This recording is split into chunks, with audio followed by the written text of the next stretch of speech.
తాజాంశాన్ని చూస్తున్నాం. తూర్పు గోదావరి జిల్లా గొల్లప్రోలు రైల్వే స్టేషన్ సమీపంలో పెద్ద ప్రమాదం తప్పింది.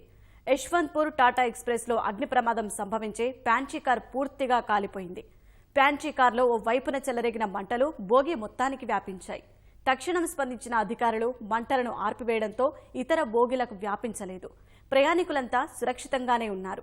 కాలిపోయిన బోగిని పట్టాలపైనే నిలిపి ఉంచడంతో ఒకే లైన్ ద్వారా రైళ్ల రాకపోకలు సాగుతున్నాయి.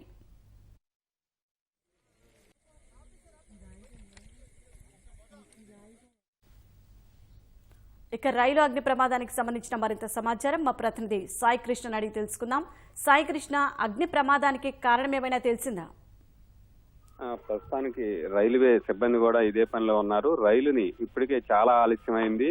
టాటా నగర్ వెళ్లాల్సిన రైలు సుదూర ప్రాంతం ప్రయాణం చేయాల్సి ఉంది.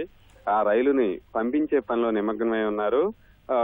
బోగీని ఏదైతే మంట అంటుకుందో ప్యాట్నీ కార్, అది ఆహార పదార్థాలు వండి అట్లాగే ప్యాసింజర్లకు సరఫరా చేస్తారు. అర్ధరాత్రి సమయంలో ప్రయాణికులంతా గాఢ నిద్రలో ఉన్న సమయంలో మంటలు అందుకున్నాయి. సిబ్బంది, రైల్వే డ్రైవర్ తో పాటు సిబ్బంది గుర్తించడం, రైల్వే ఈ ప్రమాదం ప్యాసింజర్ల బోగీలో మంటలు రాకపోవడంతో పెద్ద ప్రమాదమే తప్పిందని చెప్పాలి. వెంటనే రైలుని గొల్లప్రోలులో నిలిపివేసి అక్కడ అగ్ని ప్రమాదాన్ని మంటలను అదుపులో తెచ్చారు. పిఠాపురం, గొల్లప్రోలు నుంచి అగ్నిమాపక దళాలు వచ్చి అక్కడికి మంటలను అదుపు చేశాయి. ప్రయాణికులకు ఎలాంటి ఇబ్బంది కలగలేదు. S1 బోగి మాత్రం కొంత పాక్షికంగా మంటలు అందుకున్నాయి. అయితే ఇప్పుడు ప్రధానంగా ఏ సమస్య వల్ల ఇంత పెద్ద ప్రమాదం జరిగింది, కోచి మంటలు పూర్తిగా అగ్నికి ఆహుతయ్యేంత ప్రమాదం ఎలా వచ్చిందని అధికారులు ప్రాథమికంగా దర్యాప్తు చేస్తున్నారు.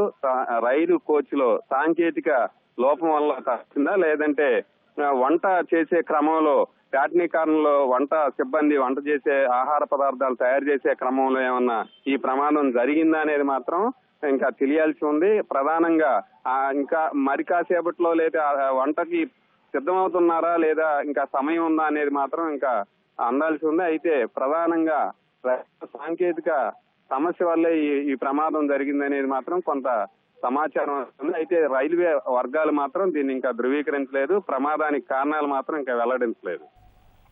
ధన్యవాదాలు సాయి కృష్ణ.